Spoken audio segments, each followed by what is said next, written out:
Welcome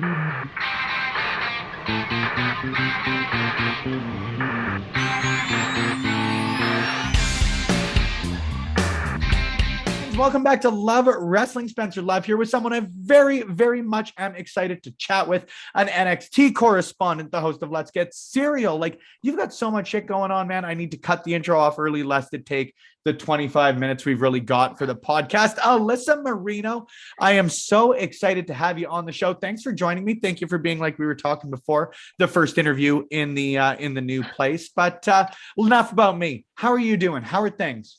Things are good. I'm excited we're going to start things off right in the new digs. So I'm excited to be your first interview. Thank you. Oh, of course we're kicking it off right. You know, I plan on my own end to schedule things to be meaningful, memorable. And of course, you and I have chatted quite a bit personally, but I'm very excited to get the chance to like sit down and pick your brain, because not only, like I mentioned, you're a former NXT correspondent, you're a podcast host in your own right, but you're a commentator, you're an interviewer, you're someone who's got a lot of insight into what I'm trying to do, right? So you're someone I'm very, very excited to chat with. But how are things sort of stepping back into some semblance of normalcy, right? Getting to go to live events, getting to do the stuff that you love to do. Yeah, it's honestly been quite an adjustment to go from, I mean, when everything first shut down, I was making best friends with Uber Eats and with Postmates. And I was lucky if I took a stroll around my apartment complex. So to be out, to be interacting with fans, to be able to do commentary on live events again, to even do a little bit of ring announcing here and there. It's been really, really nice. And I don't think I appreciated how much I love traveling until I was doing it under way worse situations. Which like now, you never would have thought would have existed. Seriously. So really appreciating being able to get out and about, to go coast to coast and be able to kind of get out there, sprinkle myself in, you know? Right. What have you really enjoyed about like getting back there, especially on the commentary end? Maybe is it working with new people? Is it actually, again, getting to do live events versus getting the opportunity to do them maybe online? How has that differed, or what have you loved about that? There's definitely a certain energy that I think you get from a live event. Especially, I mean, there's something about an independent show where it's just the fan base. Everyone is having such a great time. A lot of the time it's meeting and getting to call new matches or matchups we've never seen before, or people I've never seen live. So getting a chance to work with West Coast Pro up in South San Francisco has been so much fun. It's a great team over there. And really, after everything went down, they welcomed me back with open arms. Scott over there has been an absolute gem. And getting to work with James Kincaid, he has been such a blast on the broadcast. I feel like he is such an incredible broadcaster that I learn from him every time we work together. So it's been honestly awesome to get back there. And there's maybe a couple more visits to the West Coast happening very soon to kick off the new year. Excellent. And Raise the Bar was another awesome one, to be able to go back there and to be, honestly, so my boyfriend Andy Brown, for him to be on the show and get to call one of his matches in, well, I want to say LA, but in Pomona, like that was really cool. That was such a fun moment. I got to work with Ty Matthews. So it's a mixture of just getting to work with different people and then getting to actually just feel the energy of the crowd too. Now, you may have given it away there, but I'm going to put you on the spot a little bit. Maybe I'm not going to limit you to one, don't worry, but maybe 2 or 3 matches that you've really enjoyed that you've gotten to call over the last little bit. Oh, wow. Okay. Let's think. I got to go for the like hashtag scoops, right? Hashtag scoops. There have definitely been a few like West Coast Pro has had some really awesome matchups. Okay, but hang on. So honestly, West Coast Pro in general, I think has a lot of awesome matches and a lot of awesome talent. But Raise the Bar, I believe they opened their inaugural event with Adrian Quest versus Lee Moriarty. And that was just outstanding. So that was definitely high up there. I'm trying to think. There were some really cool matches at Shine that I got to work with Lenny Leonard on. And it's so hard because it's like there's so much great wrestling that I don't want to ever like call out 1 or 2, because then it's like, well, wait, but that was really good too. So I'll say the one for now. But just know that there's so many more. That could change the next time we chat, right? Like it's a great problem to have. It is a great problem to have. And I think that that's definitely the case when I think about, like, someone asked me once, like, oh, well, what's your favorite wrestler, or who's your favorite wrestler? It's like, I can't do that. Are you joking? Yeah. It's hard enough to do like that Mount Rushmore question everybody asks, right? Like nonetheless, take 3 people off of that. True. Very true. So yeah, that's right. Definitely a tricky one. That's so cool to hear. Like you mentioned Kincaid, you mentioned Lenny Leonard, and you've also had the opportunity to work with people like LuFisto and Maria Kanellis from Beyond the Bells. Like, how cool is stuff like that for you, getting to work with people who aren't just great at what they do, but like are recognized for that and are you know, I hate using the phrase legend, but in a lot of the cases, it really applies to those sorts of people. How much? It's a pretty broad question, but how much have you enjoyed that? So much. I think something too is that it's interesting to take someone like LuFisto or someone like Maria Kanellis Bennett and know everything that they've done, everything that they've accomplished, who they are, and the fact that they are so generous with their time. They are so kind. They are so incredibly motivating and inspiring. And that's when the cameras are not rolling. Like, they are genuinely wonderful people. So I feel lucky to know them in that sense, and know that outside of all the wonderful things that they do, they're good souls as well. That's absolutely fantastic. Talk to me about working with Lenny Leonard, because like coming out of the Pacific Northwest, obviously I'm a little familiar with the guy. Just a smidge. Lenny Leonard is an absolute gem. When I was first getting started, I flew myself out to a seminar in Chicago when I was still living in LA. And it was a WWN Evolve seminar for managers and referees. And it was managers, referees, and wrestlers. I was like, okay, well, I don't know. I mean, I do commentary, but I was a manager before. Like, I could just maybe do that. I don't know. So I kind of went in without really a plan, but I knew that I was doing commentary. I knew that's what I wanted to do. And long story short, I had the opportunity to meet Lenny there at the event where he was going to be doing the commentary for the Evolve event later that night. And he basically got to the building and they filled him in like, hey, there's this girl. She wants to do commentary. Can you talk to her? And he took all of the time in the world to answer all of my wacky questions, the silliest things that I was wondering about.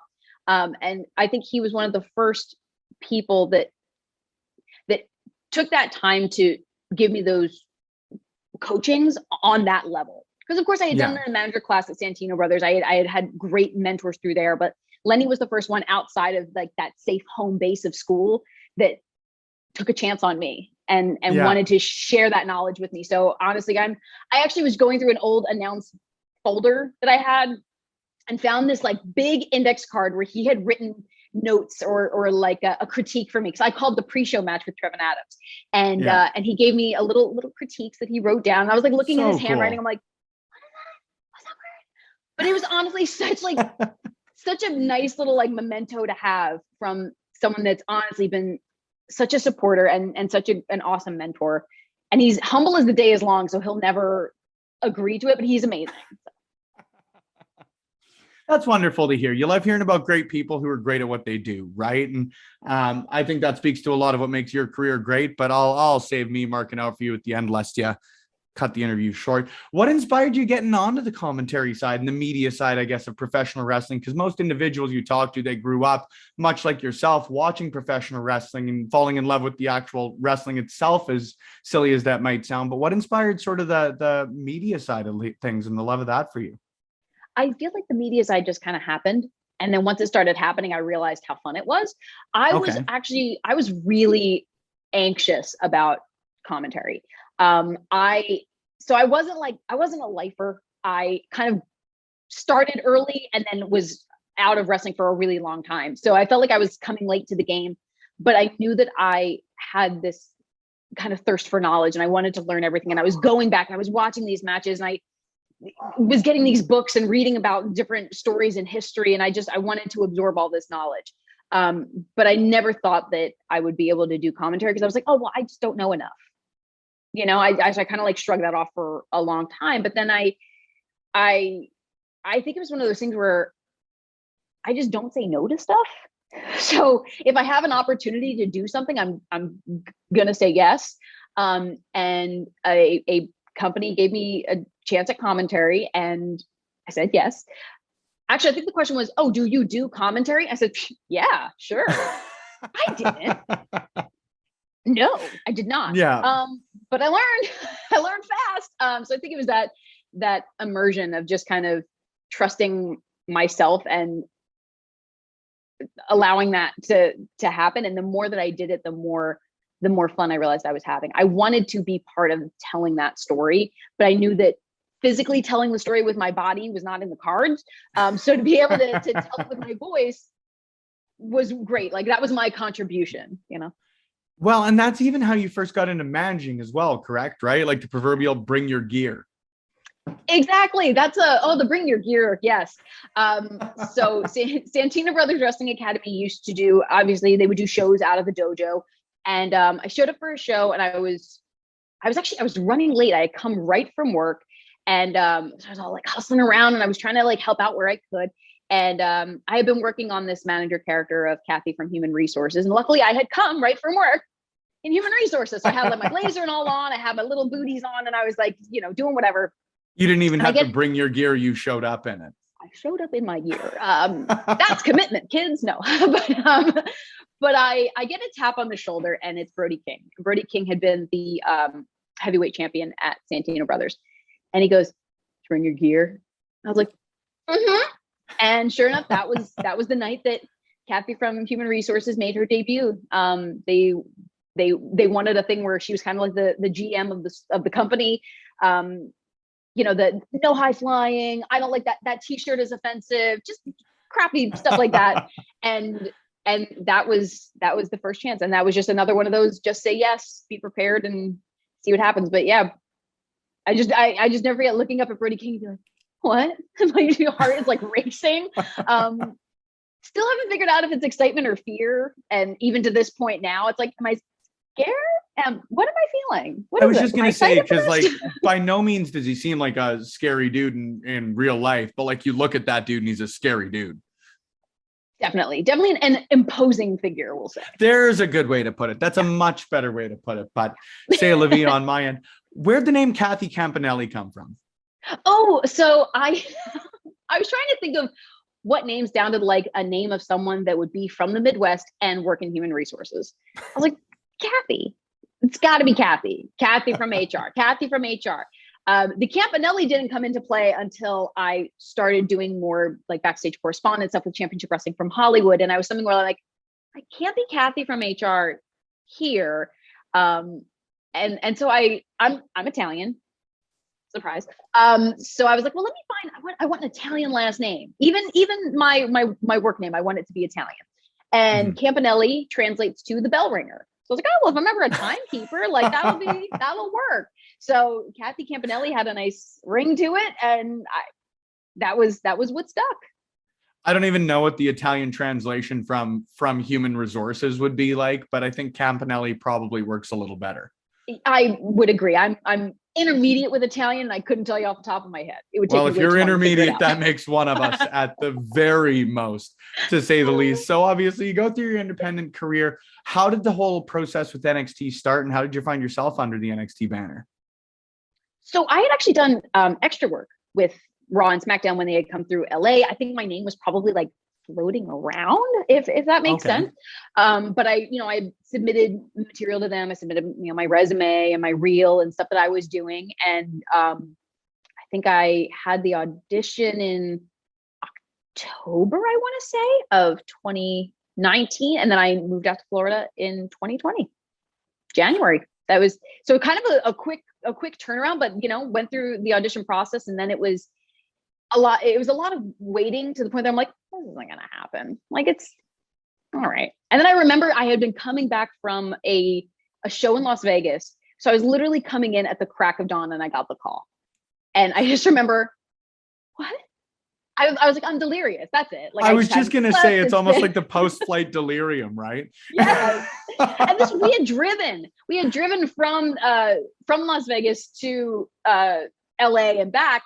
So it was like maybe a 4-hour drive. We had driven through the night. I'm like, I'm just tired. That's it. Yeah. But no, it was real.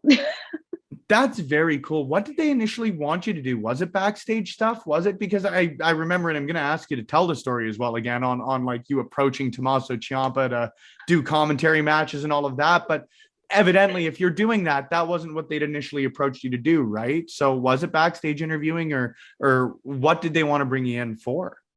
So I was actually hired as a live event host. So when they were doing cool. live events, when they were doing live events in the kind of Florida area, I would do, the pre-show and get everyone excited. I would do the ring announcing. I would do intermission segments and stuff like that. The story with Tommaso Ciampa happened at the Evolve seminar. He was the guest lecturer, so he was giving, his amazing, incredible advice. I literally took pages of notes for wrestlers. But I was like, this is still good stuff. So I remember going up to him at that seminar, and I was like, hey, he had said over the course of getting people prepped for doing these practice matches on the seminar, don't do anything that isn't you. Like, this is a chance to showcase who you are. Like, don't try and do something that you don't do.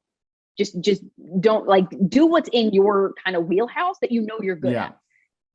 I was like, hey, so I don't know what came over me. I was like, hey, so you said that it's really important to do things that are you, and I'm not a manager. I'm a commentator. Can I do commentary? Is that a possibility? He was like, can she do that? Yeah, you can do that. So I ended up recording a bunch of commentary for the practice matches on my phone, and then sending it out. I never saw the footage all together, but I don't know if that had anything to do with it. I still to this day don't know. But yeah, that was kind of my shoot my shot moment of trying to do commentary at an event that was for wrestlers and managers and referees. Now, obviously, like you mentioned Ciampa, but there's so many great individuals and so many great commentators, obviously, specifically that have gone through there. Like, did you ever get any feedback on stuff like that? Or was there maybe a piece that you took away from it? Or was it just that, like from Ciampa, do what you're great at and shoot your shot with it?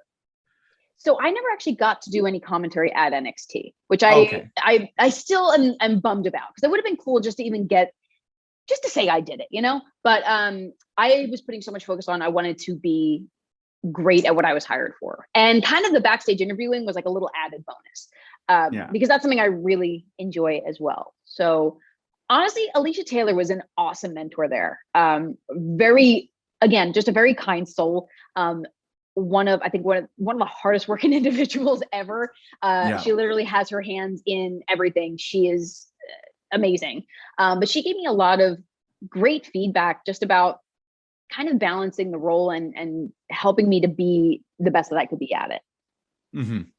That's wonderful, wonderful, wonderful to hear. Now, I want to close it out. As always, we got to close her out with the fan questions. Do right by the people who are writing in. And the only one I got for this one, because I had to reschedule and forgot to send the tweet out today. My bad. Talk to me about opera singing. Oh, okay. So I grew up in an Italian household where there was always opera playing. Every Sunday morning, there was always music. And I grew up just kind of like making these sounds and pretending that I could sing. And I think it was so funny. One of the first songs that I like sang was I Will Always Love You by Whitney Houston. That was like my jam. Cool. So I grew up singing. Everyone in my family, it was always any family party. Alyssa, sing us a song. Alyssa, sing us something. So I decided to pursue that. And I want to say I was maybe like 10, 13. I started taking voice lessons. I ended up going so far as to get a college degree in vocal performance. So I have my bachelor's of music from the Hart School of Music, Dance, and Theater. And I was an opera singer. That is what I got my degree in. So damn cool. Yeah. And then I now call wrestling matches. So I'm still using my voice. It's just, I was going to say, like, I'm assuming a little bit here, but like, is there any sort of crossover like that? Like, I'd have to think that screaming at the top of your lungs and getting excited throughout a wrestling match is a lot easier when you've got a trained vocalist doing it versus some random schlub. I'll say it's really helpful in like when you get to the tail end of a show where you need to have all that energy, and like I'm always supporting from the diaphragm so I don't blow myself out completely. But it's really helped me in ring announcing. to be able Yep. to like support and get that stronger tone, I'll say. So I'm like, okay, this still applies. I'm still using my degree, right? It's a little different, but it's like the 7 degrees of separation, right? It works. It Well, totally and in my works. opinion, I'm damn happy. Not that I probably wouldn't be if you were doing opera singing, but by no means am I a fan. And I'm a huge fan of your commentating. So I'm going to go ahead and say that you made the right decision because, hell, at least one person is much, much luckier for it on my end of things. Alyssa, it's been an absolute blast. It always is to get to shoot the shit with you. Where can people keep up to date with you, whether it's Let's Get Serial, whether it's commentating, whether it's upcoming shows, or anything in between? Okay, so you can find me on social media at AYY_Marino everywhere. I have Let's Get Serial episodes every Saturday on YouTube. On my YouTube channel, it's youtube.com/Alyssa Marino.